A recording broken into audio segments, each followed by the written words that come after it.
The Quran claims all life was made from water. But is that true? And if so, is it evidence that the book comes from God? Stay tuned to find out.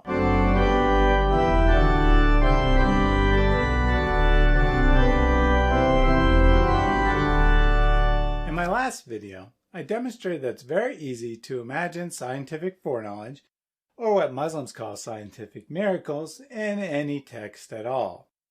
As such, I suggested 5 criteria to help tell the difference between legitimate evidence of divine authorship and a trick of the mind.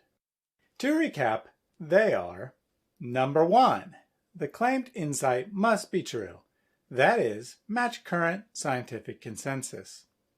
Number 2, it must go beyond what could be obtained from careful observation using 7th century technology.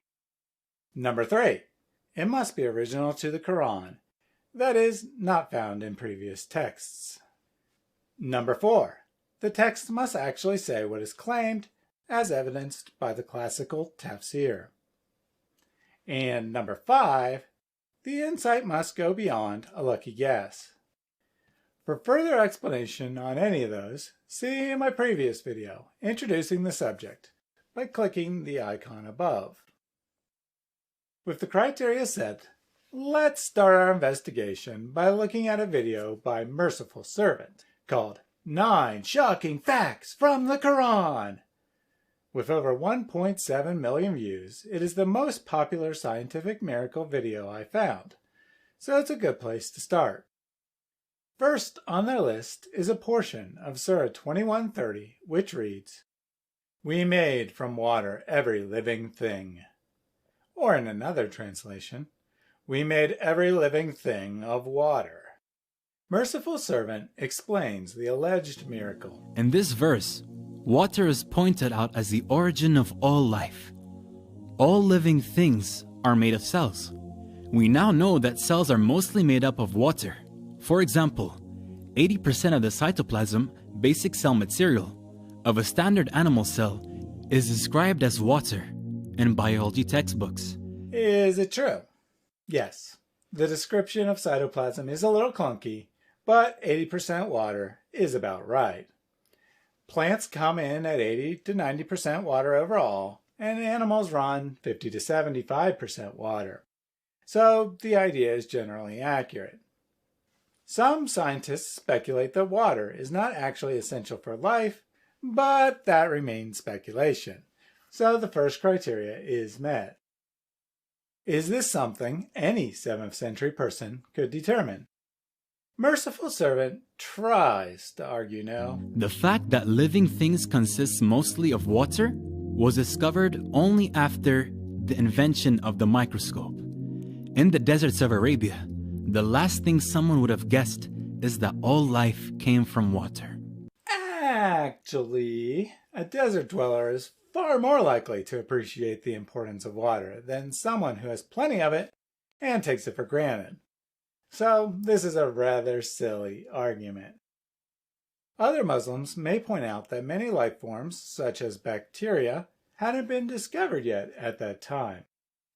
That is true, but it's also just a technicality. Any person, desert dweller or otherwise, could easily determine that all known life, plants and animals, was dependent on water, and cutting open either reveals liquid inside.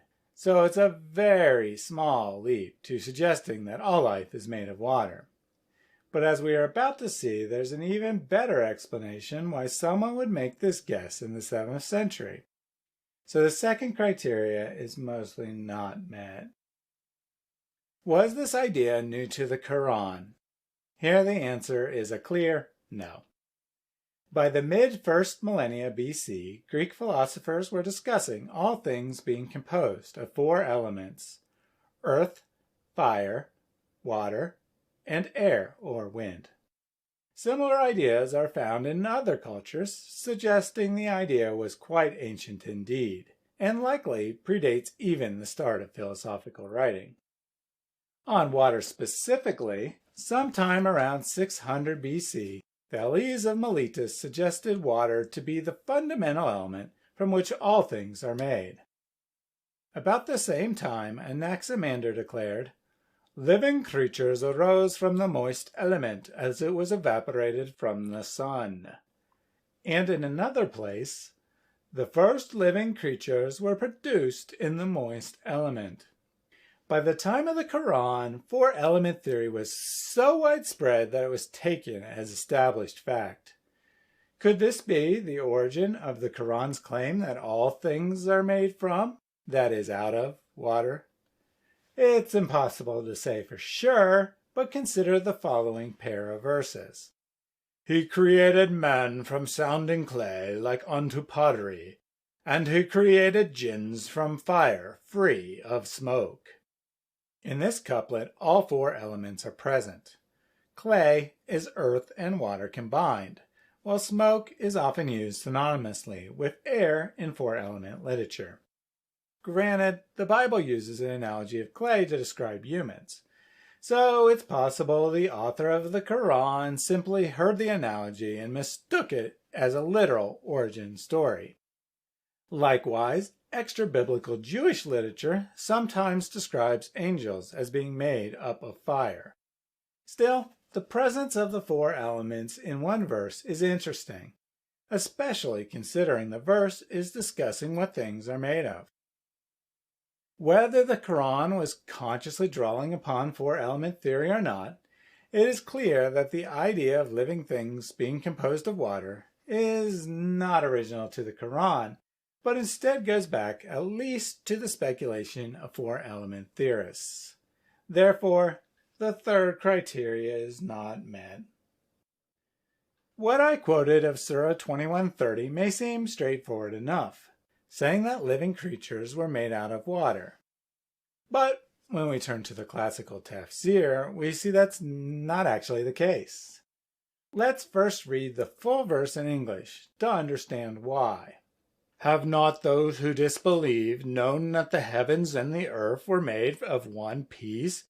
Then we parted them, and we made every living thing of water. Will they not then believe?"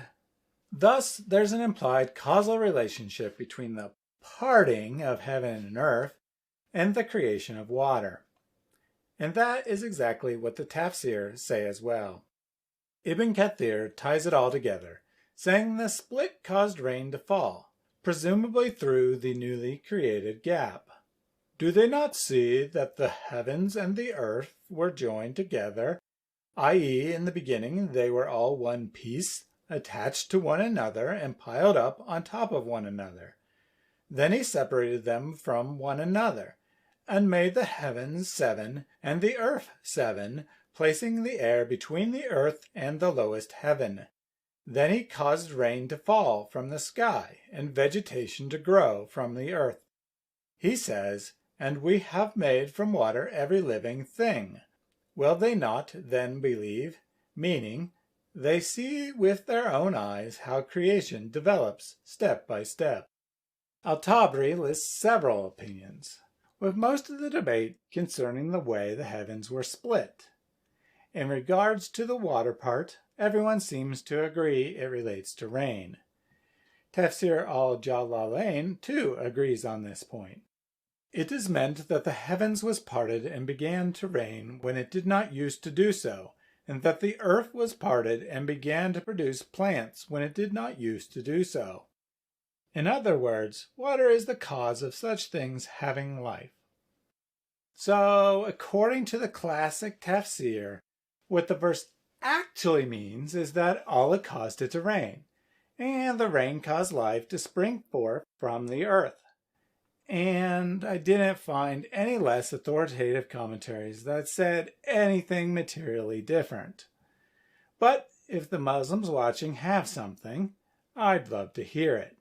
Until then, the fourth criteria fails, as the verse appears to teach rainwater caused life to arise, not that living things are composed primarily of water. The final criteria is difficult to evaluate, as it's not clear what insight we should look at. But let's stick to the claim of the so-called miracle, that all living things are composed of water. If we go by contemporary belief, that there were 4 elements from which everything is composed, then the passage's author could have only guessed water, earth, wind, or air, or some combination of those. One could easily argue that all living things are actually composed of earth in addition to water, and most also need air. So the guess is not at all impressive, since 2 or 3 out of the 4 options would be correct in some sense. However, a guesser wouldn't necessarily be limited to those options, but could theoretically claim every living thing is made up of stone or of wood or whatever, as silly as the idea might seem. So, on the basis of evaluating a completely random guess, we can be generous and say, maybe. In summary, we see that the scientific claim of merciful servant is true, and arguably could go beyond a lucky guess. However, we see that the conclusion could easily be deduced by any intelligent person of the 7th century, wasn't original to the Quran, and likely isn't even what the verse in question means to begin with.